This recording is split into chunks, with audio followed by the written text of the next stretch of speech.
Hello everyone, वतन की बात हम वतनों के साथ हमारा पहला एपिसोड है बीडीसी के लिए। और हमें बहुत खुशी है कि हमारे साथ आज इस पहले एपिसोड में अपूर्वा आनंद साहब हमें ज्वाइन कर रहे हैं। हमारा टॉपिक आज का है लव जहाद आफ्टर ट्रिपल तलाक। तो अपूर्वा आनंद जी हमारे साथ हैं आज, जो दिल्ली यूनिवर्सिटी से हैं, हिंदी के प्रोफेसर हैं और बहुत बेबाक लिखते हैं, almost in every big newspaper, wire to everybody, जिसमें भी आप नाम लें, एंड यू कैन सी और you can find his name in every big newspaper in India. आज हमारी टॉपिक, जैसे हमने अभी बताया, कि लव जहाद आफ्टर ट्रिपल तलाक। पहले तो आपका बहुत बहुत स्वागत है इसमें, वतन की बात अपने हम वतनों के साथ। बहुत शुक्रिया रज़िया, आपको देख के बहुत खुशी हुई। और काफ़ी हमारी पहले ये दूसरी मुलाकात हुई बात है। थी अब। हाँ जी, हाँ, बहुत शुक्रिया जी। बिल्कुल। सो अपूर्वा जी, एक टाइम था कुछ महीने पहले जाएं या लास्ट ईयर की बात करें, अगर हम तो इस साल तो कुछ भी नहीं हो पाया है, लेकिन अगर पॉलिटिक्स के हवाले से लास्ट ईयर की बात हम करते हैं तो ट्रिपल तलाक का एक हुआ था, जो न सिर्फ मुसलमानों पर बल्कि दूसरी लोग भी उससे काफी ऊब गए थे सुन सुन कर के, यार क्या है आखिर ये चीज। और फिर पता चला कि ओनली 32 केसेस जो थे वो रजिस्टर्ड हुए थे ट्रिपल ट्रिपल तलाक के। और उस पर इतनी पॉलिटिक्स हो सकती थी जितनी, उतनी हुई। और बाकी फिर उसके बाद कानून बन गया। और आज हम देखते हैं कि जो ट्रिपल, मेरी अपने घर में, मेरी अपनी फैमिली में, मेरी अपनी छोटी बहन नंबर 6 ट्रिपल तलाक को लेके 1.5 साल से घर बैठी है, कोई सुनने वाला नहीं है। तो वो जो एक हुआ था वो अब खत्म हो गया, पॉलिटिक्स हो गई उस पर, वो टॉपिक चेंज हो गया। आजकल उसी के हवाले से अगर हम, मतलब उसी के साथ अगर हम देखें तो ट्रिपल तलाक के साथ साथ लव जहाद का भी हम मुसलसल सुन रहे हैं। मुसलसल love jihad, love jihad, love jihad. इसकी हकीकत क्या है? What is love jihad in India और इन पॉलिटिक्स? ने ठीक ही रिश्ता जोड़ा ट्रिपल तलाक और लव जिहाद का। इस समझना बहुत ज़रूरी है कि ये सारे मुद्दे क्यों उठाए जाते हैं और इन पर इतनी चर्चा क्यों होती है। और जैसे ट्रिपल तलाक को लेकर मुसलमानों से ज़्यादा गैर मुसलमान क्यों परेशान होते हैं। जैसा आपने कहा कि केसेस की तादाद बहुत कम है। अगर आप परसेंटेज देखें तो वो बहुत ही कम है। इसका मतलब ट्रिपल तलाक एक इतना बड़ा मसला नहीं है मुसलमानों में। जितना बड़ा मसला मैं कहूँगा मुसलमानों में हिंदुओं की तरह दहेज भी है। जी।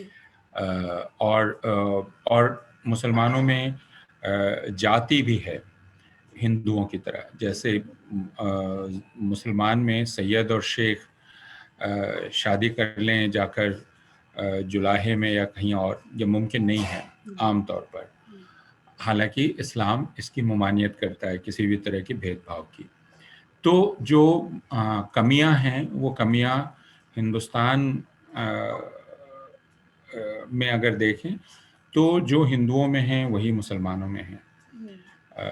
दहेज उतना ही ज़्यादा है, भेदभाव उतना ही ज़्यादा है जाति को लेकर। तो ये कुछ ऐसी चीज़ें हो सकती थी जिनको लेकर अगर सामाजिक सुधार का कार्यक्रम हो, सरकारी तौर पर कोई पहल हो तो समझ में आता। लेकिन जिस जिस चीज़ से समाज में बहुत परेशानी नहीं है उसको सरकार ने क्यों एक मुद्दा बनाया, ट्रिपल तलाक को। इसमें कोई शक नहीं कि ट्रिपल तलाक एक सामाजिक रिवाज के तौर पर कुछ लोग इस्तेमाल कर लेते हैं। इस पर बहुत बहस है। कुरान में इसका कोई सैंक्शन नहीं है, इस्लाम में उसका कोई सैंक्शन नहीं है। अगर कानूनी तौर पर देखें तो हिंदुस्तान के सुप्रीम कोर्ट ने कुछ वक्त पहले इसको लेके एक जजमेंट दे दिया है, इसलिए ट्रिपल तलाक कानूनी रह नहीं गया है। इसके लिए अलग से किसी कानून की ज़रूरत नहीं थी क्योंकि सुप्रीम कोर्ट इस पर पहले ही अपनी राय दे चुका है। तो कोई भी उस सुप्रीम कोर्ट के उस जजमेंट को लेकर अगर ट्रिपल तलाक डिक्लेयर किया जाता है और उस औरत को उसके चलते कुछ भुगतना पड़ता है तो अदालत जा सकती है और ट्रिपल तलाक नल एंड वॉइड हो जाएगा। फिर कानून की क्या ज़रूरत थी। और कानून में भी एक ऐसा कानून बनाया गया जिसमें उस मर्द को जो जिसको दोषी पाया जाता है उसे 3 साल की सजा होगी, यानी उसको जेल में रखा जाएगा।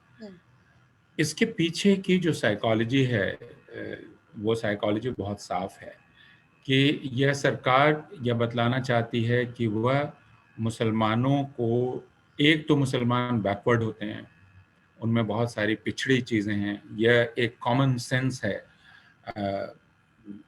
हिंदुस्तान में बना हुआ, इस कॉमन सेंस को और मजबूत करने की कोशिश की जाती है।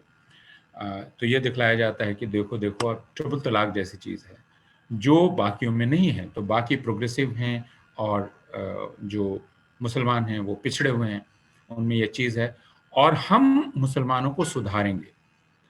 तो हमारा ये काम है डिसिप्लिन करना, सुधारना। एक तो ये, तो इससे एक सुख मिलता है, एक खुशी हासिल होती है, हम सुधार रहे हैं उनको जो पिछड़े हुए हैं। दूसरे, इसमें एक और छिपी हुई चीज़ है जिसको ज़ाहिरा तौर पे नहीं बतलाया जाता है। कानूनी तौर पे लाया गया कि मुसलमान मर्दों को हम सज़ा देंगे, 3 साल जेल देंगे। इसमें एक दूसरी खुशी हासिल होती है कि देखो हम मुसलमान मर्दों को और डिसिप्लिन कर रहे हैं। वो इतने पिछड़े हैं, इतने जाहिल हैं, उनके उनके रीत रिवाज इतने गए गुजरे हैं, उसके चलते बेचारी मुसलमान औरतों पर इतना जुल्म होता है, तो हम मुसलमान औरतों को मुसलमान मर्दों के जुल्म से आज़ाद कर रहे हैं। यह एक संदेश देने की कोशिश की जाती है और इससे एक दिमाग या एक साइकोलॉजी, एक मास साइकोलॉजी बनाने की कोशिश की जाती है और इसे मैं कहता हूँ कि इसमें भ्रम ये पैदा किया जाता है कि हम बेचारी सताई गई मुसलमान औरतों का उद्धार कर रहे हैं। मसला वो नहीं है, मसला है एक खुशी देने का दिल में, जो एक शैतानी किस्म की खुशी है कि हम सबक सिखा रहे हैं मुसलमान मर्दों को, है ना। देखिए, हम इसलिए जब कहा गया तो उसमें प्रधानमंत्री को मुसलमान औरतों का भाई बताया गया कि वो भाई हैं जो उद्धार कर रहे हैं, है ना। अब ये अलग मसला है कि भाई, अगर आप बिल्किस बानो का पूरा केस देख लें गुजरात का, और ऐसे बहुत सारी औरतों का केस देख लें जिनके साथ मास रेप की केसेस हुए और वे मुकदमा लड़ी और उस सरकार ने उनकी कोई मदद नहीं की, तो समझा जा सकता है कि मुसलमान औरतों का मददगार कौन है। वो चाहे गुजरात का मसला हो या मुजफ्फरनगर का मसला हो या दूसरी जगहों का मसला हो। आप ज़किया जाफरी को जानती हैं जो 2002 के बाद से अपने कत्ल कर दिए गए शौहर के लिए इंसाफ मांगती हुई अब तक घूम रही हैं, एहसान जाफरी के लिए, और ऐसे न जाने कितने। तो ये एक, मैं इसे कहता हूँ एक मुसलमान मर्द की ऐसी इमेज जिसको दुरुस्त किया जाना है, और अपनी ऐसी इमेज कि मैं पैट्रन हूं, तो मैं कोई वायलेंस नहीं कर रहा हूं, मैं पैट्रन हूं, मैं बचा रहा हूं। तो यह एक खुशफहमी या गलतफहमी अपने अंदर पैदा करना, तो ये ट्रिपल तलाक के पीछे की पूरी साइकोलॉजी है। इस साइकोलॉजी को समझना बहुत ज़रूरी है। हमारे कुछ ऐसी मुसलमान औरतों के जो हमारे दोस्त हैं, ऐसे संगठन थे जो इसे लेकर बहुत सीरियस थे और जो प्रधानमंत्री के पास गए और हमने उनसे कहा कि ये पूरा पॉलिटिकल मसला है और यह पॉलिटिक्स एंटी मुस्लिम पॉलिटिक्स है और इसको समझने की ज़रूरत है। बहरहाल, तो वह एक कानून बन गया, कहा गया कि बहुत प्रोग्रेसिव कानून है। उसके लगे लगे अयोध्या में आप जानती हैं 450 साल से ज़्यादा पुरानी एक मस्जिद गिरा दी गई थी 1992 में। उसके बाद से मुकदमा चल रहा था और ये मुकदमा और भी पुराना था कि दरअसल वो जगह जहाँ मस्जिद है वो जगह है किसकी, उसकी मिल्कियत के दावे को लेकर था मामला, और इलाहाबाद हाई कोर्ट ने उसको पंचायती एक फैसला करके बांट दिया था।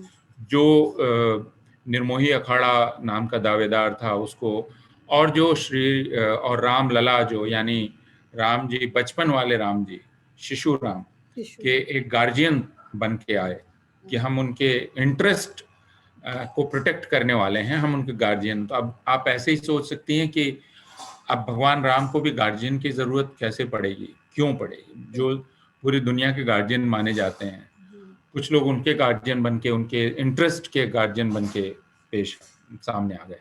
सुप्रीम कोर्ट ने उन्हीं को जमीन दे दी, यह कबूल करके कि दरअसल मस्जिद वहां थी और वह जायज मस्जिद थी, वो कोई मंदिर तोड़ के नहीं बनाई गई थी। ये सब कुछ सुप्रीम कोर्ट ने मांगा, मान लिया कि मंदिर नहीं टूटा था, मंदिर पे मस्जिद नहीं बनी है, मस्जिद थी, मस्जिद में नमाज अदा हो रही थी, वगैरह वगैरह वगैरह, ये सब कुछ मान लिया।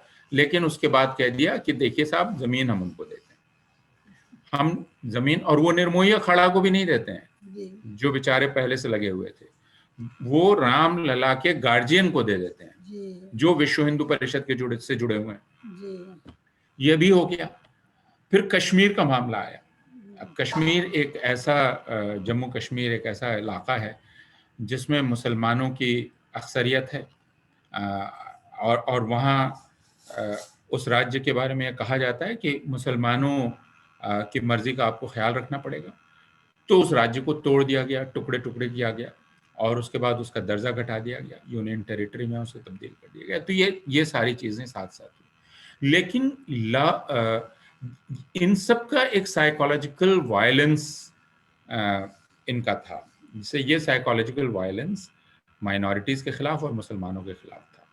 मुसलमानों को लगातार इसका एहसास दिलाया जाना कि आपकी जगह हो भी तो भी हम ले सकते हैं उसको बिना पलक झपकाए, और हिंदुस्तान की सबसे बड़ी अदालत ऐसा कर सकती है। आप इस पर ऐतराज नहीं कर सकते। ये कह के किया जाएगा कि हिंदुस्तान में अगर अमन कायम रखना है तो ऐसे ही रहना है। तो ये, इसको मैं साइकोलॉजिकल वायलेंस कहता हूँ, सिंबॉलिक वायलेंस कहता हूँ। और उसके साथ साथ सिटीजनशिप अमेंडमेंट एक्ट लाया गया, ये भी एक सिंबॉलिक वायलेंस था। यह बात सच है कि इससे हिंदुस्तान में जो मुसलमान रह रहे थे उनकी शहरियत पर कोई असर नहीं पड़ रहा था, लेकिन यह बतलाया गया कि हिंदुस्तान में शहरियत को अब ऐसे डिफाइन किया जा सकता है, एक डेफिनेशन ऐसी दी जा सकती है जिसमें मुसलमान धर्म के लिए जगह नहीं है, इस्लाम मानने वालों के लिए जगह नहीं है। एक ऐसा रास्ता हम बना रहे हैं जिस रास्ते पर इस्लाम मानने वाले नहीं चल सकते। तो ये भी, इसको मैं साइकोलॉजिकल वायलेंस कहता हूँ, सिंबॉलिक वायलेंस कहता हूँ। और ये सब मुसलमानों को कमतर साबित करने के लिए और उनमें उन पर दबाव बनाने के लिए किया गया। लव जिहाद इससे बहुत पुरानी चीज है और इसके पैरेलल चल रही है। इधर हम उसकी बात ज्यादा सुन रहे हैं, अभी आप 2 दिनों से उत्तर प्रदेश में सुन रही होंगी।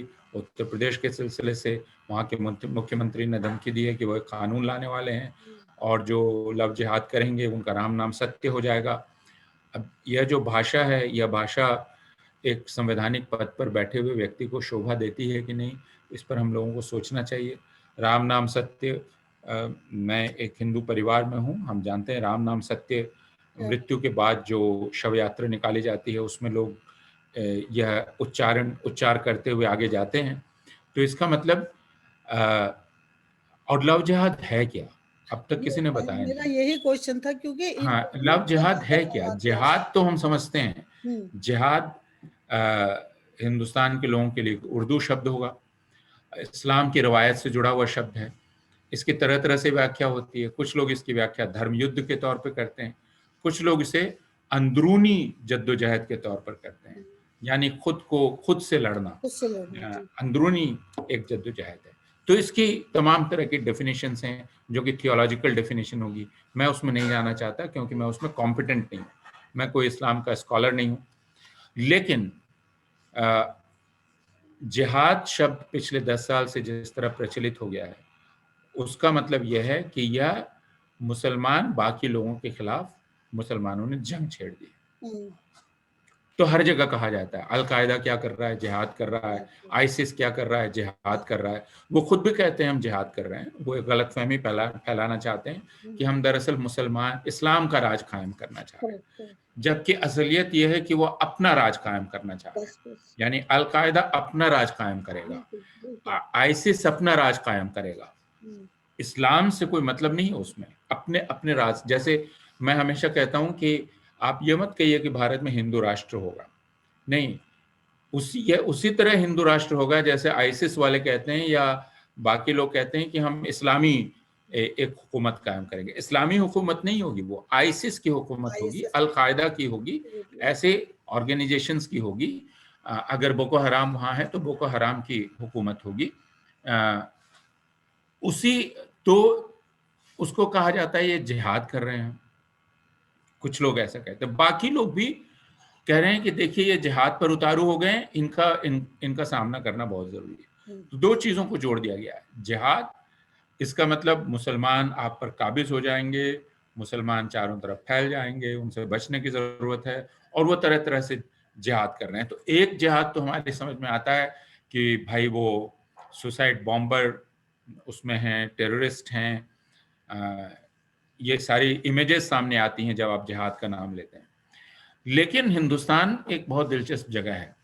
यहाँ हुआ कि नहीं-नहीं, देखिए मुसलमान इतने चालाक होते हैं कि वो जिहाद सिर्फ वायलेंट तरीकों से नहीं करते हैं, वो कई तरीकों से जिहाद करते हैं। तो क्या तरीके हैं भाई? एक तरीका है कि जब वो पढ़ने लगें, मान लीजिए, तो उसको कहा जाएगा एजुकेशन जिहाद। जी। ठीक है। तो आईएएस का जो एग्जाम हुआ था गवर्नमेंट का, उसको भी जिहाद कह दिया गया। आईएएस को तो उसको कहा गया कि दरअसल जिहाद कर रहे हैं, जी, यूपीएससी जिहाद कर रहे हैं, जी, आईएएस जिहाद कर रहे हैं। जी, लेकिन उनके पहले ये एक दूसरे टेलीविज़न चैनल ने तो जिहाद का एक पूरा चार्ट ही बना दिया था। जी। आपने देखा होगा, उसने बिल्कुल जिहाद का देखा था। चार्ट बनाया था। जी, जी, यानी अगर मुसलमान एक इंडस्ट्री कायम कर रहा है तो कहा जाएगा इंडस्ट्री जिहाद, जी, अगर मुसलमान पढ़ रहा है तो कहा जाएगा एजुकेशन जिहाद, अगर मुसलमान इंजीनियर बन रहा है तो कहा जाएगा इंजीनियरिंग जिहाद। तो अब बेचारा मुसलमान जो करेगा वो जिहाद ही होगा, क्योंकि इससे एक नफ़रत भरी जा रही है ना? कि मुसलमान अगर किसी पेशे में जा रहे हैं तो कहा जाता है वो जिहाद कर रहे हैं, उस पेशे में वो छा जाना चाहते हैं, वो उस पेशे पर कब्जा कर लेना चाहते हैं। अगर वो फ्लैट बना रहे हैं तो कहा जाएगा वो फ्लैट जिहाद कर रहे हैं, है ना? अगर वो ज़मीन खरीद रहे हैं तो कहा जाएगा ज़मीन जिहाद कर रहे हैं। तो मुसलमानों से सावधान, वो जो भी कर रहा है वो जिहाद है, वो तुमको डिस्प्लेस करने के लिए कर रहा है, वगैरह वगैरह। लेकिन अब लव जिहाद में लव तो अंग्रेजी का लफ्ज है, जिहाद उर्दू का लफ्ज है हिंदुस्तानियों के लिए। तो दोनों कैसे मिल गए? उसको मोहब्बत जिहाद नहीं कहा, प्रेम जिहाद नहीं कहा, लव जिहाद कहा। शायद बोलने में आसानी होती हो, इस वजह से कह दिया, है ना? ज़बान लटपटाती नहीं है, प्रेम कहने में थोड़ा-सा मुश्किल आएगी और मोहब्बत कहने में भी लंबा पड़ जाएगा, तो इसलिए जल्दी से लव जिहाद कह सकते हैं। लेकिन लव जिहाद का मतलब क्या है? मैं 2007 में गुजरात गया था। 7-8 रोज़ गुज़ारने गया था। 2007 आप जानती हैं, 2002 में गुजरात में अ, ए ए एक बड़ा जनसंहार हुआ था। 2,500 के आसपास मुसलमान मारे गए थे। ठीक-ठीक आंकड़ा नहीं है। कुछ लोग 2,000 बतलाते हैं, कुछ 2,500 बतलाते हैं। कुछ हिंदू भी मारे गए। मुसलमानों के घर बहुत बर्बाद हुए, डिस्प्लेसमेंट बहुत ज़्यादा हुआ। तो हम 5 साल गुज़र जाने के बाद 2007 को गुजरात गए, देखने के लिए कि भाई 5 साल गुज़र गया है, लोग क्या सोचते हैं, किस तरह की याद है। तो अहमदाबाद में हम घूम रहे थे, हमारे एक दोस्त हैं, उन्होंने हमें गुजराती में छपा हुआ एक पर्चा दिया। ये फरवरी-मार्च की बात है जब हम गुजरात में थे, 2007। ये पर्चा छपा था दिवाली में, पिछले साल, यानी 2006 की दिवाली में छपा था। इस पर्चे पर बाद में डियोन बुनशा ने फ्रंटलाइन में एक स्टोरी भी की, उसको अगर आप गूगल करेंगे आपको मिल जाएगी। आप अपने दर्शकों को दिखा भी सकती हैं, अगर इमेज शेयर कर सकती हैं, मैं आपको भेज भी दूँगा। तो यह पर्चा गुजराती में था और पर्चे का शीर्षक था कि हर घर में एक ज़िंदा बम है और बम फट सकता है। अब आप ज़रा अंदाज़ कीजिए ज़िंदा बम क्या होगा? पर्चे में लिखा था हर घर में ज़िंदा बम है और हमारी बेटियाँ ज़िंदा बम हैं। और वो उन बेटियों पर लफंगे और शोहदे निगाह लगाए हुए हैं और वे उनको फँसा लेते हैं और उनसे शादी कर लेते हैं, उनको ख़राब कर देते हैं। हर माँ-बाप का फ़र्ज़ है कि वो उन पे निगाह रखे, उनको बचाए। एक बेटी को बचाने से आपको पुण्य मिलता है 100 गायों को बचाने का। हर बेटी एक ज़िंदा बम होती है और उस बम को फटने से बचाना ज़रूरी है। अब यह किसने जारी किया था यह पर्चा? ये नवचेतन नाम की एक संस्था ने किया था। यह संस्था कौन चलाता है? यह संस्था बाबू बजरंगी नाम के एक व्यक्ति चलाते हैं। मुझे मालूम नहीं बाबू बजरंगी नाम आपने सुना है कि नहीं, जी, जी, जी। लेकिन इस नाम की बड़ी शोहरत थी उस वक्त, क्योंकि नरोदा पाटिया केस में हुँ, मेन एक्यूज में ये थे, और नरोदा पाटिया केस में 97 मुसलमान मारे गए थे। जी। वो बहुत ही बड़ा एक कत्लेआम का एक बहुत बड़ा क्राइम था, और उसमें बाबू बजरंगी को उम्र कैद की सजा हुई। 14 बार उनको जमानत मिल गई, ये एक अलग मसला है। हिंदुस्तान में आपको जमानत इतनी आसानी से नहीं मिलती, लेकिन 97 लोगों को मारने का जो कन्विक्ट हो, उसे तो 14 बार जमानत मिल सकती है, और अभी भी शायद वो जमानत पर बाहर हैं, या अभी क्या हाल है मुझे मालूम नहीं। हुँ, तो ये पर्चा बाबू बजरंगी ने जारी किया था। बाबू बजरंगी की दूसरी शोहरत क्या थी? इनका कहना था कि हम भाई अपनी बेटियों का ख्याल करते हैं, तो हमारे समुदाय की जो बेटियां दूसरे से शादी कर लेती हैं, हम उनको पकड़ के ले आते हैं। तो इनका काम था, जो जिस लड़की ने अपनी मर्जी से शादी की, उसका पता करके कि किससे शादी की है, पीछा करके किसी तरह उसका अपहरण करके उसको लाकर और उसको जबरदस्ती उसके माँ बाप के पास वापस करना, ये इनका काम था। लेकिन गुजरात तो इसको ये पवित्र काम मानते थे, बाकी लोग भी पवित्र मानते थे। यानी लड़की अपनी मर्जी से शादी कर रही है, लेकिन आप बंबई तक उसका पीछा कर रहे हैं, कहीं और जाके पीछा कर रहे हैं, उसको जबरदस्ती उठा के ले आ रहे हैं, माँ बाप के पास सुपुर्द कर रहे हैं।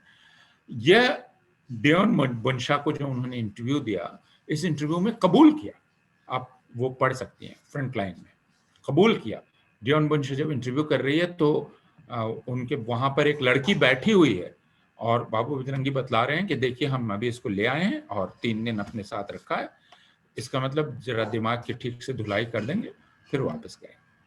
तो यह काम था। आमतौर पे हिंदुस्तान में ये बहुत बुरा माना जाता है, हिंदुओं में भी, मुसलमानों में भी, हर किसी में, ईसाइयों में भी, राइट। कि लड़की अपनी मर्जी से शादी कर ले। ये बात बहुत बुरी मानी जाती है। लड़के लड़की अपनी मर्जी से शादी करें, यह बात ही बुरी मानी जाती है। माँ बाप की मर्जी से शादी करें, जात में शादी करें, जी। हैसियत देख के शादी करें, यह बीमारी हर माँ बाप की है, हर कम्युनिटी की है, और वह हर रिलीजन में है। इस कोई भी अगर अपनी हद से बाहर जाता दिखाई पड़ता है तो लोग बुरा मान जाते हैं। हिंदू भी बुरा मानते हैं, मुसलमान भी मानते हैं, ईसाई भी मानते हैं, हर कोई मानता है। लोग अपनी, खासकर लड़कियों को लोग अपनी हद में रखना चाहते हैं। यह तो एक है।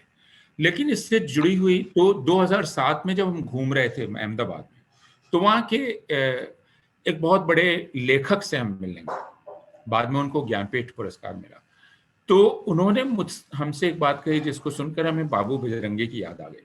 उन्होंने कहा देखिए ये जो मुसलमान हैं, ये इन्होंने बहुत गड़बड़ कर रखी है। तो मैंने कहा क्या हुआ? तो बोले कि ये सब करते ये हैं कि मोटरसाइकिल इनके पास होती है, और ये गर्ल्स कॉलेज के बाहर खड़े हो जाते हैं मोटरसाइकिल लेकर, और ये मसल वगैरह बनाए रखते हैं, जिम जाते हैं और मसल बना लेते हैं, बड़े हैंडसम से दिखते हैं, और वो मोटरसाइकिल लेके खड़े हो जाते हैं। तो अब बेचारी लड़कियां वो मोटरसाइकिल पे घूमने के चक्कर में, और ये हैंडसम दिखते हैं, तो इनके फेरे में फंस जाती हैं, और वो मोटरसाइकिल पे घुमाने का लालच देते हैं, फिर घुमाते हैं इनको, और फिर इनसे गलत नाम बता के मोहब्बत कर लेते हैं, फिर इनका मजहब बदल देते हैं, निकाह कर लेते हैं, फिर इनको खराब कर देते हैं और छोड़ देते हैं। अब देखिए कितना लंबा किस्सा है।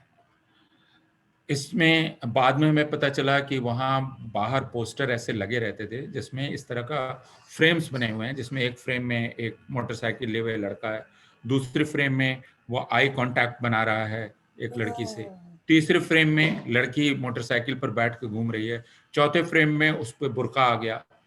तो ये ये कॉलेज बाकायदा यूनिवर्सिटीज के बाहर हो रहा है लिखा हुआ फ्रेम। हाँ, यानी ये पोस्टर की सावधान रहो, लव जिहाद से वाह, सावधान वाह। रहो, है ना। ये हम बहुत मैं अभी 2 साल पहले, 1 साल पहले गुजरात गया, तो भी गुजरात में ये बात थी। तो ये 2007 से था कि ये जो मुसलमान हैं हैंडसम लड़कों को छोड़ देते हैं, और ये सब जिम जाते हैं और अपने 6 पैक दे बनाकर हिंदू सही लड़कियों को नहीं है भरमाने ये के लिए कहानी चले आते। कभी भी। ठीक है। एज अ मुस्लिम। अ, अब आप ये तो जानती हैं कि बॉलीवुड में खानों का जलवा है। जी। न जाने कितने सालों से खानों ने कब्जा कर रखा है। जी। एक खान रहता है, दूसरा खान आ जाता है, तीसरा खान आ जाता है। जी।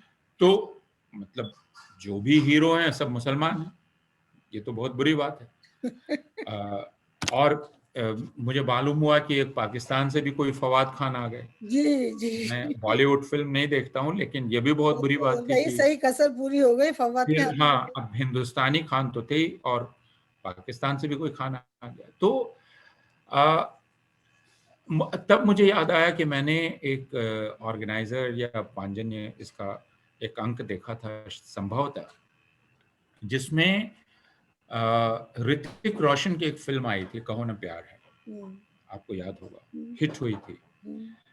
तो उस वक़्त फ्रंट पेज स्टोरी की, फ्रंट पेज स्टोरी क्या की, कि देखिए एक जवाब आ गया खानों का। ये खानों का thank you so much I ये रिमेंबर बतला इस तरह ऋतिक रोशन को पेश किया गया। पेश किया गया था। अब बेचारे ऋतिक रोशन को ऐसा सुनना अच्छा लगता कि नहीं? हुँ, वो खानों के दोस्त ही होंगे, ये सारे जो हैं आमिर हुँ, खान, ये सब एक-दूसरे के दोस्त ही होंगे। बिल्कुल। शाहरुख खान और इनको ये देख के बहुत बुरा लगता होगा कि इनके बारे में इस तरह की बातें की जाती हैं।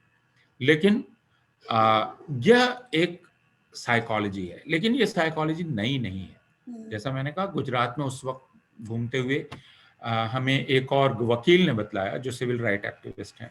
उन्होंने बताया कि यहाँ यह प्रचार किया जा रहा है कि इस्लामी देशों से पैसा भेजा जाता है गैराज़ों को, ये गैराज़ वाले मोटरसाइकिल खरीदते हैं और मुसलमान लड़कों को देते हैं।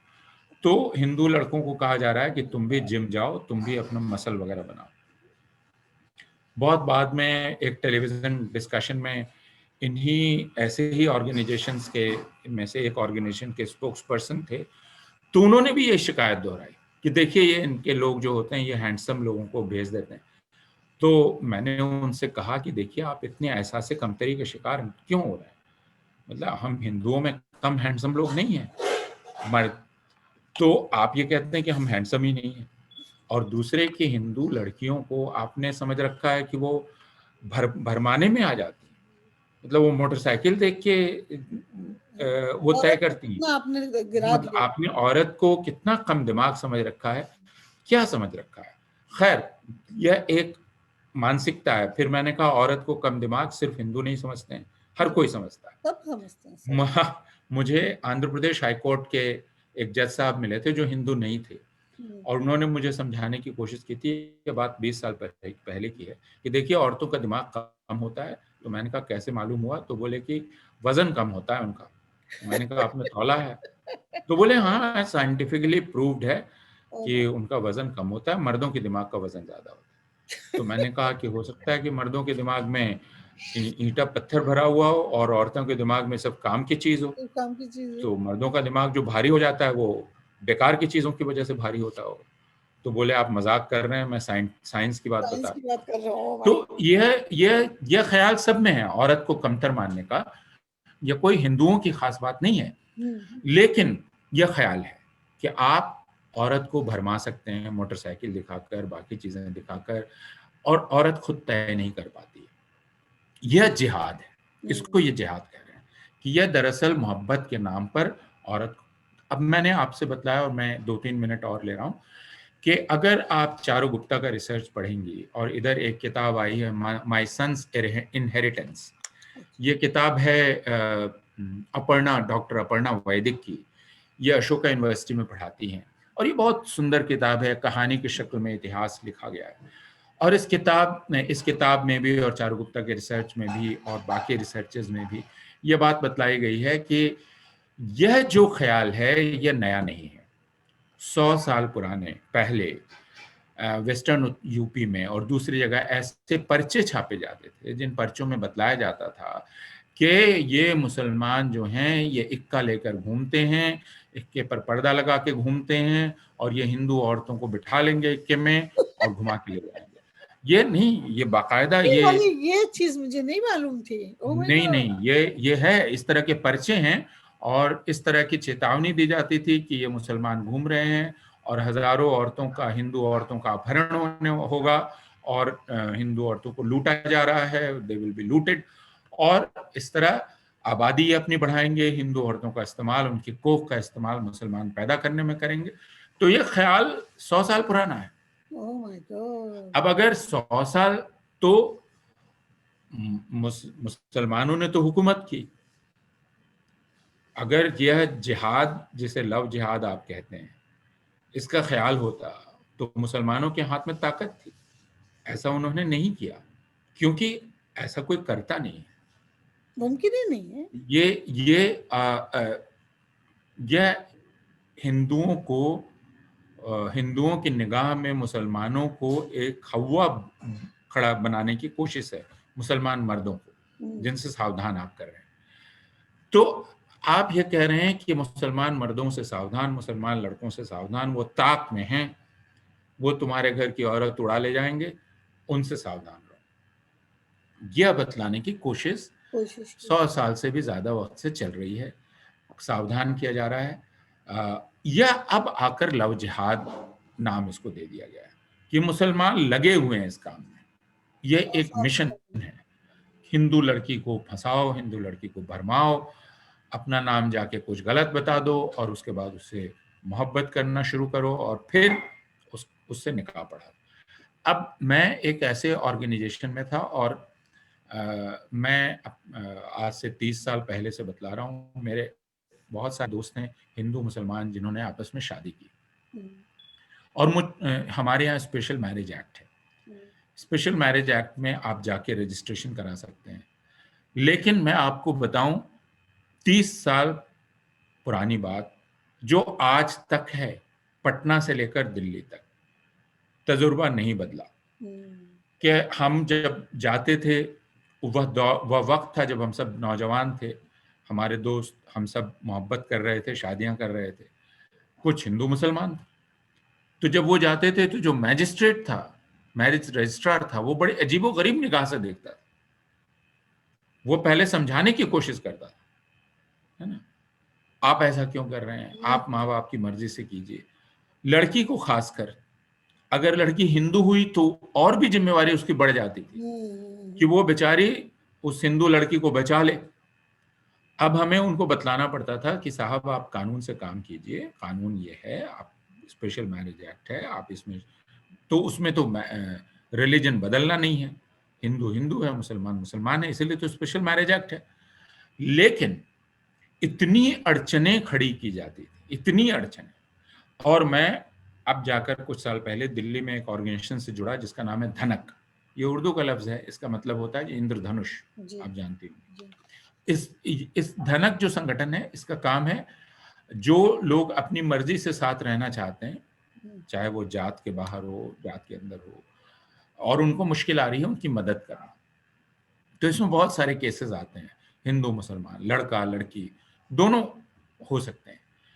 अब स्पेशल मैरिज एक्ट में अगर वो रजिस्ट्रेशन कराने जाएं तो उनके सामने इतनी अड़चनें खड़ी कर दी जाती हैं। और आप समझ सकती हैं कि एक ऐसा समाज जिसमें पूरा समाज नहीं चाहता कि लड़की और लड़का अपनी मर्जी से रिश्ता बनाए, उसमें अगर उन्होंने ये तय किया है तो उनके लिए जल्दी से जल्दी शादी करना पहला मसला होता है।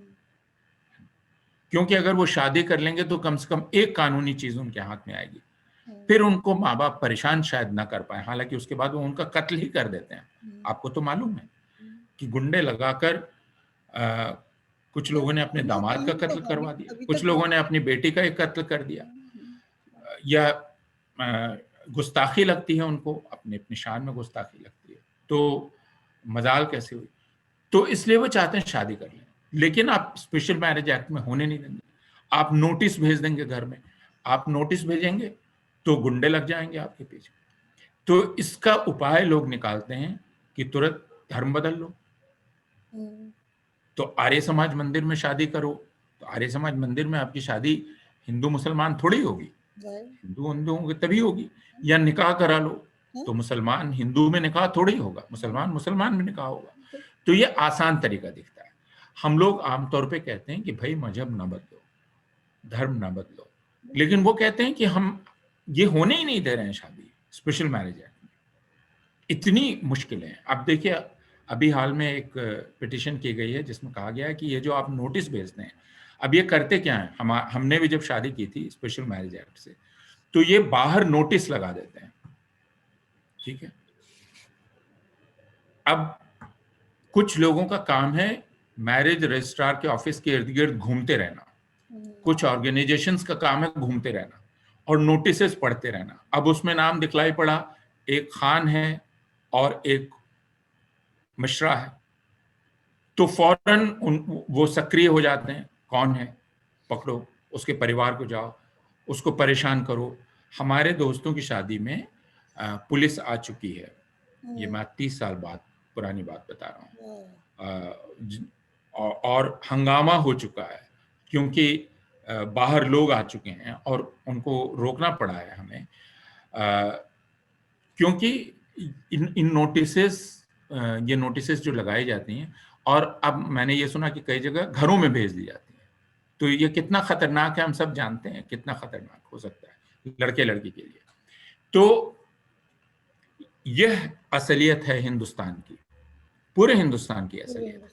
लेकिन इसमें यह बतलाया जाता है कि मुसलमान लगे हुए हैं हिंदू लड़कियों को बरगलाने, अपनी तरफ लाने, उनसे, इसको लव जिहाद कहा जाता है। तो यह गुजरात का मैंने बतलाया वाकया। उसके बाद केरल में अचानक होने लगा कि साहब प्लानिंग से लव जिहाद हो रहा है। हाँ, वही और मेरा दूसरा था सवाल कि केरल से इसको क्यों जोड़ा जा रहा है, क्या वजह है?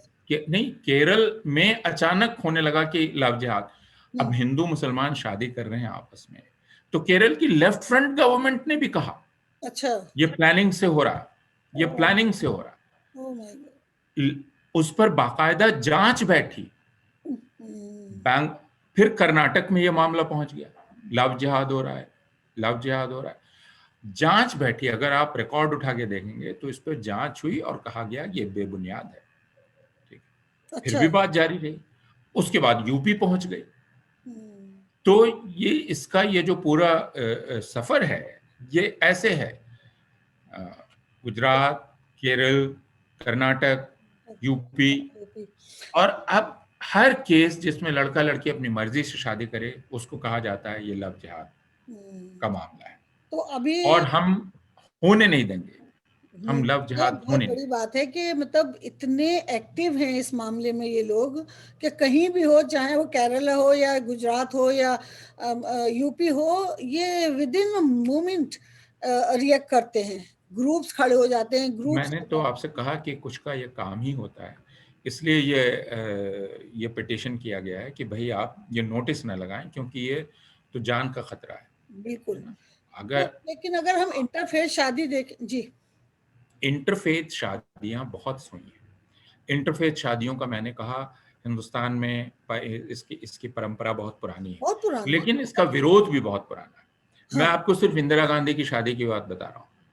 इंदिरा की शादी फिरोज से होनी थी, यह एक बहुत बड़ा मसला बन गया था, जी। बहुत बड़ा मसला था, क्योंकि जवाहरलाल नेहरू एक पब्लिक पर्सनैलिटी थे, फिरोज गांधी खुद एक पब्लिक पर्सनैलिटी थे, इंदिरा यंग ही सही लेकिन पब्लिक पर्सनैलिटी थी। ये मसला कोई जवाहरलाल नेहरू का जाति मसला रह ही नहीं गया। इतने खत आने लगे इस शादी के खिलाफ, गांधी को लिखना पड़ा, गांधी को इंटरफेयर करना पड़ा, इंटरवीन करना पड़ा। तो आप समझ सकते हैं कि हमारे यहाँ जहनियत क्या है। मैंने कहा यह जहनियत, मैं फिर कह रहा हूँ, ये सिर्फ हिंदुओं की नहीं है, ये सब में है। लेकिन अगर मुसलमान, जैसे आपने चश्मा पहन रखा है तो मैं कहूँगा चश्मा जिहाद। तो यह बात, इस बात पर आपको हंसी आ रही है, हम सबको हंसी आनी चाहिए, लेकिन बात बहुत तकलीफ की है। बहुत तकलीफ। लेकिन हम एक ऐसे मुल्क में रह रहे हैं, एक ऐसे वक्त में रह रहे हैं जिसमें यह कहा जाता है कि हर इंसान को, हर शख्स को अपनी मर्जी से अपना फैसला करने का हक है। यह हक उसको हिंदुस्तान के दस्तूर ने दिया है, जिसको संविधान कहते हैं। वो हिंदुस्तान का संविधान है, उसने यह अधिकार दिया है। मैं अपनी मर्जी से शादी कर सकता हूँ, मैं अपनी मर्जी से रिश्ते बना सकता हूँ। मेरे समुदाय का मुझ पर अधिकार नहीं है, मेरे माँ बाप का मुझ पर अधिकार नहीं है, मैं अपने माँ बाप की मिल्कियत नहीं हूँ, जायदाद नहीं हूँ। मैं बालिग हो जाऊं उसके बाद मुझे अपनी जिंदगी के बारे में फैसला करने का हक है। लेकिन इसके पीछे दो चीजें हैं। एक कि आप आजाद हैं ही नहीं, आप एक तरह से गुलाम हैं, एक तो अपने माँ बाप के, अपनी फैमिली के, समाज के, दूसरे अपनी कम्युनिटी के। आप उससे बाहर नहीं जा सकते। आप, और उसको कहा जाता है ये हमारी इज्जत है, हमारी इज्जत पर कोई डाका कैसे डाल सकता है। तो अभी हाल में देखिए दिल्ली के करीब हरियाणा में एक बहुत ही दर्दनाक हादसा हुआ, जी जी जिसमें एक, और ये फिर इसको मैं मर्द दिमाग कहता हूँ। जी। मर्द दिमाग जो ये सोचता है कि अगर मैंने लड़की से एक बार कहा है कि मैं तुमसे इश्क करता हूँ, तो मना कैसे कर सकती है, मना कैसे कर सकती है, करेक्ट। मना कैसे कर सकते हैं। ये हिंदुस्तान की फिल्में भी सिखाती हैं कि हम्म। अगर लड़की मना कर रही है तो उसका मतलब हाँ होता है, तुम ना कर रही हो तुम्हारा मतलब हाँ है। तो ये हमारी फिल्मों ने भी सिखाया है, बाकी ने भी सिखाया है कि लड़की लड़की को छेड़ते रहो, उसके पीछे पड़े रहो तो वह हाँ कर देगी, हम्म। है ना। तो ये जहनियत है, इसी जहनियत का शिकार ये लड़का था, जिसने उस लड़की की ना को अपनी बेइज्जती समझा जी और उसको गोली मार दी, और लड़की मारी गई। ये एक क्राइम है, बिल्कुल। और ये ओपन क्राइम। इत्तेफाक ये है कि लड़का मुसलमान है, हम्म। लड़की हिंदू है, ठीक है। अब यह कहा जा रहा है कि साहब देखिए यह लव जिहाद का मामला है। लड़की तो मर गई, बतलाया गया कि इस लड़के ने, लड़की के घर वाले कह रहे हैं कि लड़के ने 2 साल पहले भी उसका अपहरण कर किया था। हमने मामला दर्ज कराया था, वापस ले लिया क्योंकि लड़के वाले काफी रसूख वाले लोग, तो दबाव डाला और हमने वापस ले लिया। लेकिन ये लड़की को कह रहा था तो मजहब बदल लो, और हमारी जो लड़की है वो इनकार कर रही थी। अब जी हमारे पास कोई जरिया नहीं है जानने का कि क्या सच है क्या गलत है। हम जो जानते हैं वो ये कि इस लड़के ने एक जुर्म किया है, जुर्म किया, बहुत बड़ा जुर्म है, बहुत बड़ा जुर्म। और इसकी सजा उसको मिलनी चाहिए, जो भी कानून है उसके तहत उसको उसकी सजा मिलनी चाहिए। बिल्कुल। लेकिन इसे लव जिहाद कह के, बहाना बनाकर, और फिर एक कानून की बात की जा रही है हम्म। कि हम कानून ले आएंगे। क्या कानून ले आएंगे आप? लव जिहाद डिफाइन कैसे करेंगे इसको? Correct correct. लेकिन जैसा मैंने कहा, हिंदुस्तान की बदनसीबी कि वो अब ऐसे दौर में पहुंच गया है जब हम रैशनैलिटी खो बैठे हैं। लव जिहाद जैसे एब्सर्ड टर्म को अब नॉर्मल टर्म मान लिया गया है, हम्म। लोग नॉर्मली इसका इस्तेमाल करने लगे हैं।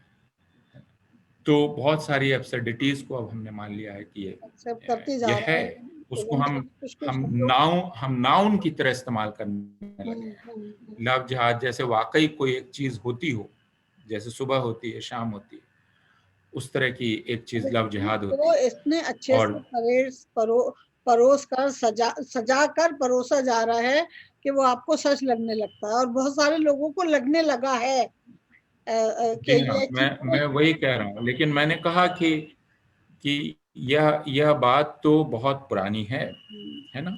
मैं 1 मिनट आपका लूंगा।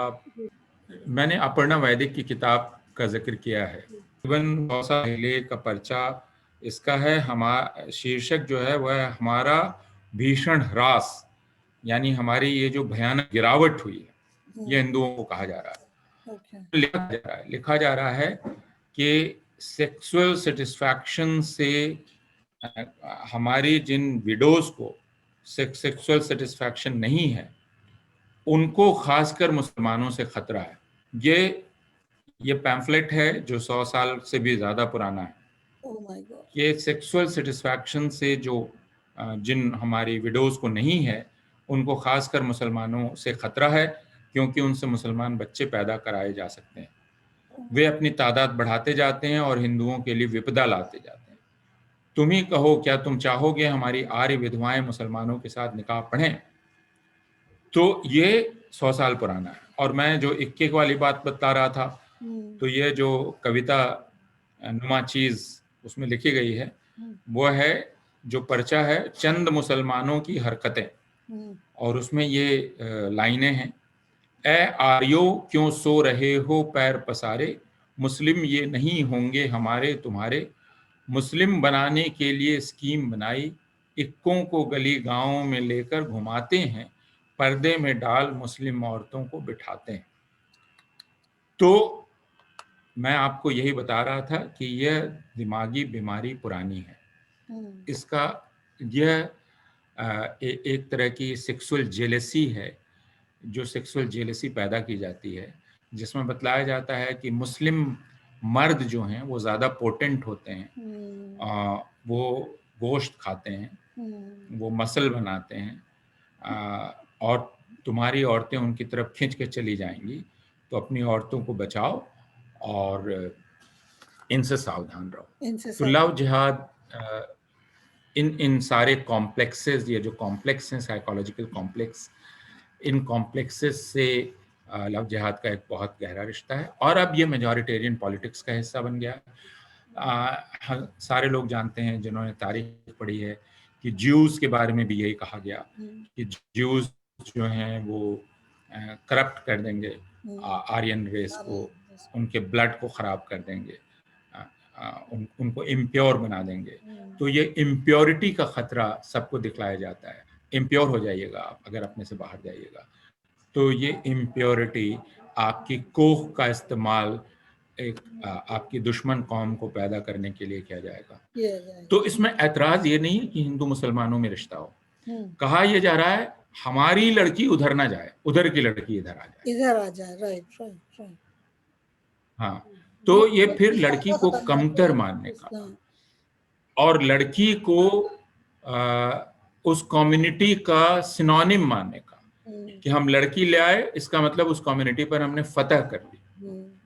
तो अगर हमारी लड़की चली गई मतलब हमारी हार हो गई, उनकी लड़की अगर हम ले आए तो हमने जीत हासिल कर ली। तो ये एक पूरी जहनियत है, ये एक बीमार जहनियत है जैसा मैं कहता हूँ, और ये हतक करती है हिंदू और मुसलमान और हर तरह के लोगों का। हम ऐसे परिवार जानते हैं। मैं एक बहुत बड़े, बहुत जिनका नाम इंडियन सब कॉन्टिनेंट में बड़ी इज्जत से लिया जाता है, काजी नजरुल इस्लाम, मुझे पता नहीं आपको नाम मालूम है कि नहीं, बांग्लादेश के बहुत बड़े शायर माने जाते हैं, हिंदुस्तान में पैदा हुए। काजी नजरुल इस्लाम की बीवी हिंदू थी, हिंदू ही रही। काजी नजरुल इस्लाम के बेटे का नाम क्या था? काजी सब्यसाची नजरुल इस्लाम। तो और काजी नजरुल इस्लाम का श्यामा संगीत बंगाली सुनते हैं, काली भक्ति या काली लिखूंगी, श्यामा संगीत के बिना कलकत्ता रेडियो बजता नहीं, दुर्गा पूजा श्यामा संगीत के बिना हो नहीं सकती। तो मैं ऐसे न जाने कितने जोड़ों को जानता हूं जो हिंदू मुसलमान हैं। मैं ऐसे बहुत सारे घरों को जानता हूं जिसमें हिंदू मुसलमान ही नहीं है, जिसमें पारसी हैं, जिसमें अफ्रीकी हैं, जिसमें दूसरे मुल्कों के लोग हैं। तो कौन सा घर बेहतर है? जिसमें तरह तरह के लोग हों बेहतर है, या जिसमें एक ही जगह के लोग हों वो घर बेहतर है? मैं ये नहीं कह रहा कि कोई किसी से बेहतर है या कमतर है, लेकिन जाहिर है कि एक ऐसा घर जिसमें अंग्रेजी भी बोली जाती है, पश्तो भी बोली जाती है, पोश भी बोली जाती है, जिसके बच्चे एक साथ 5 जुबानें बोल ले सकते हैं, क्योंकि उनके यहाँ 5 तरह की जुबानें बोलने वाले लोग हैं, 5 मुल्कों के लोग हैं, 5 मजहब के लोग हैं, तो वो घर ज्यादा अमीर घर है। बिल्कुल बिल्कुल। और वो गरीब लोग हैं जो एक ही तरह के रह जाते हैं ये सोच के कि हम प्योर हैं। तो ये पूरा किस्सा है रजिया जी। हम लोगों को इस पर चर्चा करनी पड़ रही है, यही हमारी गिरी हुई हालत का एक सबूत है कि हम अगर नॉर्मली इतना ज्यादा गिर चुके हैं कि इंटरफेथ में जब शादी होती है, या नहीं छोड़ा इंटरफेथ को, अभी अपने ही मजहब में शादी होती है, मुसलमान मुसलमान से कर रहा है, हिंदू हिंदू से कर रहा है, पारसी पारसी से कर रहा है, सिख सिख से कर रहा है, उस शादी में जो मोस्ट इम्पॉर्टेंट थिंग है, या अगर रिलीजन, किसी भी रिलीजन के हिसाब से शादी को अगर हम डिफाइन करें, तो 2 बालिग लोगों का एग्रीमेंट है शादी। किसी भी मजहब में रस्में रिवाज डिफरेंट हो सकते हैं, लेकिन बेसिक जो है वो 2 लोगों का, जो बालिग हैं, जो एडल्ट हैं, जो अपने बारे में फैसला कर सकते हैं, उनकी पसंद और उनका मिल जाना शादी है। ठीक है? तो अगर ये काम इंटरफेथ में हो रहा है या कहीं भी हो रहा है, उसमें कोई और इन्वॉल्व क्यों हो? ये तो एक किताबी एक सबसे सेंसिबल लुगत का बात है, जमाना हुआ ये। रैशनल बात है जो आप कर रही हैं, जी, लेकिन हम जी। रैशनल दुनिया में रह नहीं रहे हैं और इसको जी। रैशनल ना रहने देने की तमाम साजिशें हो रही हैं।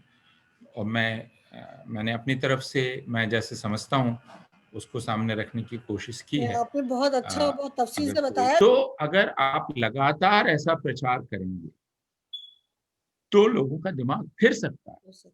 तो यह एक बहुत बड़े प्रचार का हिस्सा है और जैसा मैंने कहा, ये कोई हिंदुओं का राज कायम करने की बात नहीं है, ये एक खास ऑर्गेनाइजेशन अपना अपनी हुकूमत कायम करना चाहता है। वो हुकूमत हिंदुओं पर भी होगी, हुँ, हुँ, हुँ, ऑफ़ कोर्स। चारा मुसलमान हैं, हुँ, ऑफ़ ठीक है? Course, of course. लेकिन हिंदुओं को इसकी तसल्ली दी जाएगी कि देखो, तुम मुसलमानों के साथ जो करना चाहो कर सकते हो, कर सकते हैं, बेइज्जत करना चाहो बेइज्जत करो, जो करना। लेकिन उसके बाद हिंदू भी तो गुलाम हो जाएँगे ऑफ़ कोर्स। उस ऑर्गेनाइजेशन, बिल्कुल, क्योंकि वो है। हुकूमत उस ऑर्गेनाइजेशन की मेंटली होगी। तो मेंटली तो तो वो है हिंदू उनके लिए। राष्ट्र नाम हाँ, तो हिंदू राष्ट्र नाम अपने आप में धोखा है हुँ, और ये लव जिहाद वगैरह उस धोखे को बनाए रखने की एक तरकीब है, जिसमें हिंदू नौजवानों को इस बात की तसल्ली दी जाती है कि वो अपनी लड़कियों की हिफाज़त कर रहे हैं। हुँ, हुँ, हुँ। गली-गली में ऐसे डरा के, झुंड बन धमका के जाएँगे, और वो करके रखो इन। ऐसे स्क्वाड बन जाएँगे और हुँ, वो सोचेंगे ये मेरा मेरा पाक काम है ना? हिफाज़त करना, अपनी अपनी कौम की मैं हिफाज़त कर रहा हूँ, उसकी प्योरिटी की रक्षा कर रहा हूँ, वगैरह-वगैरह। पिता के साथ जो कुछ भी हुआ अ अ, वह एक बहुत बड़ा जुर्म है। बहुत बड़ा मैंने जुर्म कहा है। जी, कि हिंदुस्तान के कानून में उस जुर्म के लिए जो सज़ा है, वो ज़रूर सज़ा मिलनी होनी चाहिए चाहिए। बिल्कुल, बिल्कुल, और बिल्कुल, आई एग्री। और तेज़ी से होनी चाहिए बिल्कुल, और हिंदुस्तान के नौजवानों को ये समझना चाहिए कि आप लड़कियों का पीछा नहीं कर सकते, बिल्कुल। आप लड़कियों के साथ ज़बरदस्ती नहीं कर सकते। आप यह बात उन्हें समझनी चाहिए। हर मज़हब के हिंदुस्तानी को, हर तरह के हिंदुस्तानी लड़के को समझनी चाहिए। अ, यह यह हमने सिखाया नहीं है। सैकड़ों बच्चों सालों को से जो तो हमने मर्द नहीं बना है सिखाया, बच्चों को नहीं सिखाया हाँ, था। ये मर्द बना है ये सोच के कि औरत पर उसका कब्ज़ा होता है। कब्ज़ा हो जाता औरत ना नहीं कर है। सकती हुँ, है। हुँ, हुँ। उसकी अच्छा, मजाल कैसे है? ठीक अगर है, वो ऐसा मुझे नहीं है कि पसंद आ इसने गई गोली मार दी, क्योंकि गोली मार दी तो फिर चलो ठीक है कि तूने मेरी बात नहीं मानी, तेरे को गोली मार दी। लेकिन वो एसिड डाल सकता था, बहुत सारे मैं तो केसेज़ कह हैं रहा हूँ एसिड फेंकता था। तेज़ाब की घटनाएँ कैसे होती हैं? तुमने एग्ज़ैक्टली, मुझे मना कैसे किया? किया, एग्ज़ैक्टली। तो तो मैं तुम्हारा चेहरा वैसा नहीं रहने दूँगा। बिल्कुल, तो ये ये हिंदुस्तानी फ़िल्में स्टोन भी इस चीज़ को बहुत खूबसूरत तरीके से कहती हैं कि तुम मुझको नहीं चाहो कोई बात नहीं, लेकिन कोई किसी और को चाहोगे ठीक नहीं हो। ये ठीक नहीं होगा। हाँ, हाँ। तो वो बिल्कुल, गाना सुनने में बड़ा अच्छा लगता है, एग्ज़ैक्टली। लेकिन वो गाना एसिड ब डालने में बदल सकता है। बदल गया बहुत सारा हाँ, बेशुमार, हमारे बेशुमार जितने बार। हीरो हैं हिंदी फ़िल्मों के, वो हीरोइन की छेड़खानी करते रहते हैं, जी, जी, जी, जी, जी। जिसको स्टॉकिंग कहा जाता है बिल्कुल, बिल्कुल, और जो बिल्कुल, एक क्राइम है।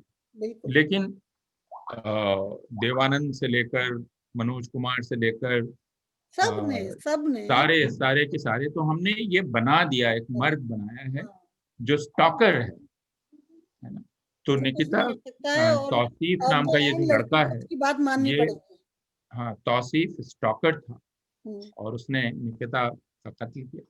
बिल्कुल, यह बात अ, अदालत में साबित हो और उसको सज़ा होनी चाहिए। बिल्कुल होनी लेकिन चाहिए सज़ा। और तौसीफ ने तौसीफ को किसी ने मिशन पर भेजा था, ये बात बहुत ही बेतुकी है। बिल्कुल, और नहीं, नहीं, कोई अगर इस मिशन-विशन नहीं था हाँ, बस देखिए दोनों। ना इसको बहुत सीधे से मैं अंतिम 1 मिनट ले जी, आमतौर पे ये कहा जाता है, क्यों नहीं बोल रहे हैं? हुँ, क्यों नहीं बोल रहे हैं? इस मसले पर क्यों नहीं बोल रहे? हुँ, ज़रूर बोलेंगे। जैसे दिल्ली में एक घटना हुई, ये सिर्फ़ यहाँ नहीं हुआ, दिल्ली में एक घटना हुई, एक राहुल नाम का लड़का, मेरे घर के मैं जहाँ रहता हूँ उसके हुँ, करीब ही है, मॉडल टाउन से थोड़ा आगे आदर्श नगर वहाँ। हुँ, ये एक साधारण एक टैक्सी ड्राइवर अ, का बेटा अ, बहुत ही माली हालत, बहुत ही मामूली अ, और ये लड़का होनहार था, ये लड़का थोड़ा सामाजिक दिमाग का था, फ्री कोचिंग चलाता था। एक लड़की से इसकी दोस्ती हुई जो मुसलमान दोस्ती हुई। अब लड़की, जैसा मैंने कहा कि ये तो इज्जत का मामला हो गया, हमारी लड़की, हमारी बहन की मजाल कैसे कि दूसरे से उसने मोहब्बत कर ली, दोस्ती कर ली, तो लड़की के भाइयों का फर्ज हो जाता है कि वो ठीक कर दें उस लड़के को। तो लड़की के भाइयों ने मिलकर उस लड़के को मारा, राहुल को। लड़की मुसलमान है, जाहिर है मारने वाले मुसलमान है, लड़का हिंदू है। इतना मारा कि रात उसकी मौत हो गई। ठीक, हम गए मिलने, लड़के के घर वालों से मिलने गए, तो माँ बाप दोनों ने कहा कि देखिए, इसमें हम किसी मजहब को नहीं मानते, इसकी मजहब के चलते हुआ है, यह जिसने किया है उसने गलत किया और उसको सजा होनी चाहिए। लेकिन क्या, अब जब उन लड़कों को गिरफ्तार किया गया तो कोई इस्लामी ऑर्गेनाइजेशन ने जुलूस तो नहीं निकाल दिया ना उन लड़कों के पक्ष में, जाहिर वकील तो नहीं लगा दिया ना उनके लड़कों के पक्ष में। उसी तरह यहाँ जो तौसीफ ने किया, तो कोई मुस्लिम संगठनों ने तौसीफ के पक्ष में जुलूस तो नहीं निकाला। हम तो कह रहे हैं कि सजा दो, सजा देनी दो। तो फिर यह इस मसले को में जब कानून काम कर रहा है, ठीक है ना, आप क्यों नहीं बोल रहे, हम ये कह रहे हैं कि लड़की और लड़के को अपनी मिल्कियत मानना, जायदाद मानना बंद करिए। बंद करें। भाई भाई इसको अपना फर्ज ना समझें कि बहन की हिफाजत वो करेंगे, ये उनका फर्ज काम नहीं है। वो अपना काम करें, बहन अपना काम कर रही, करने दें। नहीं, लड़के ये अपने, बात बहुत अच्छी आपने बताई कि जब अगर लड़का कर रहा है तो कोई कोई मुस्लिम ऑर्गेनाइजेशन आन के उसको सपोर्ट नहीं कर रही। इट मीन्स कि बिल्कुल ये जो हो रहा है सब इंडिविजुअल बेसिस पे हो रहा है। ये जैसे कि पोर्ट्रेट किया जा रहा है कि एक बहुत सोची समझी साजिश है और बहुत ही प्री प्लान्ड हो रहा है, वो गलत है, वो अफवाह है। हाँ देखिए ना, हाथरस में एक दलित लड़की के साथ जी हिंसा हुई, जी आरोप है बलात्कार, जी लड़की के परिवार वालों का आरोप है, लड़की का बयान। जी अब होना क्या चाहिए था, पंजाब में ऐसी ही एक घटना हुई, जी तो पंजाब में क्या हुआ, पुलिस ने फौरन एक्शन लिया, बस पॉलिटिकल लीडर्स उसके हैदराबाद में घर पुलिस ने पहुंचे, एक्शन लिया। कॉम्पेंसेशन उसे दिया गया, फौरन एक्शन हुआ, अरेस्ट हुई। यह होना चाहिए। बिल्कुल ठीक, हाथरस में क्या हुआ, सरकार कहने लगी नहीं हुआ है, नहीं हुआ है। जिन लड़कों पर आरोप था उनकी कम्युनिटी के लोगों ने सभाएं करना शुरू कर दी। तो फिर इसका मतलब कि एक जगह, देखिए, यह गड़बड़ी हमेशा होगी बिल्कुल। क्योंकि इस किस्म के लोग होंगे, लेकिन अगर कानून की मशीनरी अपना काम करती रहे जैसा पंजाब में उसने किया, तो किसी प्रोटेस्ट की जरूरत नहीं है, किसी नहीं चीज की पड़ेगी, जरूरत। नहीं पड़ेगी। लेकिन अगर कठुआ में जैसा लड़की के साथ हुआ, उफ, जिस पर बलात्कार का आरोप है, उसके पक्ष में जुलूस निकाला जा रहा है तिरंगा लेकर, जी उसी तरह हाथरस में जिस पर आरोप है उसकी कम्युनिटी के लोग जुलूस निकाल रहे हैं, धरना दे रहे हैं, तो फिर वहां इंटरवीन करना पड़ता, बिल्कुल बिल्कुल। क्योंकि इसका मतलब कि ये दो इंडिविजुअल्स के बीच नहीं रह गया, नहीं रह गया, अब नहीं। ये मसला सोशल हो गया। Thank you so much for giving me time. और ये ज़रूरी था कि हम थोड़ी थोड़ी बात करते रहें, और मैं आपको फिर दूंगी, बॉलीवुड पर हम जरूर, बात कभी भी करेंगे, जी। क्योंकि ये जो लव जिहाद वाला मामला है वो बॉलीवुड में भी बहुत फैला हुआ है। तो इंशाल्लाह फिर बात करेंगे, इसकी पता सफाई होना बहुत जरूरी है। जी हाँ, लेकिन अगर सवाल होंगे, कोई सवाल आएंगे, आप उन्हें नोट कर लें, तो हम उस पर आगे भी बात कर सकते हैं। बिल्कुल आगे बात करते रहेंगे। Thank you so much for giving me time Apoorva ji, thank you.